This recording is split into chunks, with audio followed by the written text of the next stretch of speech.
এতদিন তো খালি স্বামী ছিল, কিন্তু তোর মতো শুটিং পেয়ে আমার জীবনটা একদম ধন্য হয়ে গেছে। আসল ঘর তোর জন্য সাজিয়েছি, পছন্দ হয়েছে? সত্যি বলছো? তুমি সাজিয়েছো? নিজের চোখে দেখো বিশ্বাস হচ্ছে না তোর? কিভাবে হবে? আমি তো কোনোদিন শুনি যে কোনো সতীন তার সতীনের জন্য নিজ হাতে বাসর ঘর সাজায়। তোমাদের বুকে নেওয়ানো কি শেষ হয়েছে? আজকে আমার বাসর রাত, আমার বইয়ের বুকে যেতে দাও। তুমি এরকম ছাগলের মতো ম্যানা করতেছো কেন? হ্যাঁ, মানুষের জীবনে একবার বাসর রাত হয়, আমি তোমাকে 2বার করার সুযোগ দিছি, তোমার তো উচিত আমার পা ধরে সালাম করা। জি, আসসালামু আলাইকুম। আমাদের বাঙালিদের বহু বিবাহের ঐতিহ্যটা কি? এক সতীন আরেক সতীনকে দেখলে তেলে বেগুনে জ্বলা উঠবে। জন্য কোনো কিছু গিফট করলে আরেকজন বলবে আমার দিলা না কেন?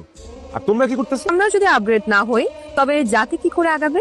আমিও দেখতে চাই তোমাদের এই দুই সতীনের প্রেম প্রীতি কতদিন থাকে। মেয়ে মানুষ সবচেয়ে বেশি পছন্দ করে কি বলতো? গিফট। আজকে বাসায় যাওয়ার সময় রুবির জন্য একটা স্বর্ণের সুন্দর নেকলেস নিয়ে যাব, আর নীলার জন্য একটা সস্তা শাড়ি নিয়ে যাবো। তাহলে তো সংসারের মধ্যে একটা জ্ঞানজাম লেগে যাবে। এইটাই তো চাই। নেকলেসটা তোমার খুব পছন্দ হয়েছে। শাড়িটা কি তুমি ফুটপাত থেকে নিয়ে আসছো? এই খেলার জন্য উঠছে। আসলে একটা খবিশ লোক। কি মনে করছিলি? হ্যাঁ, সামান্য একটা নেকলেস আর একটা শাড়ি দিয়ে আমাদের দুজনের মধ্যে ঝগড়া লাগাই দিবা? হ্যাঁ, দেখছিস কি না? হ্যাঁ, কত খারাপ একটা লোকের সাথে আমরা সংসার করতেছি। অনেক শুনছি মানুষ মানুষের সুখ দেখতে পায় না, কিন্তু এটা কোনোদিন দেখি নাই যে স্বামী দুই বউয়ের সুখ দেখতে পায় না। এই শাড়ি আমরা দুজনের একজনও পরবো না, এটা দিয়ে ওর হাত পা বেঁধে ইচ্ছা মতো পিটাবো দুইজন। যারা স্বামীকে শারীরিক, মানসিক এবং আহারিক কষ্ট দেয় সেই সকল স্ত্রীরা ডিরেক্ট দোজকে যায়। এই যে আমি তোমার কপালে দোজক দেখতেছি। আমিও তোমার কপালে খালি দেখতেছি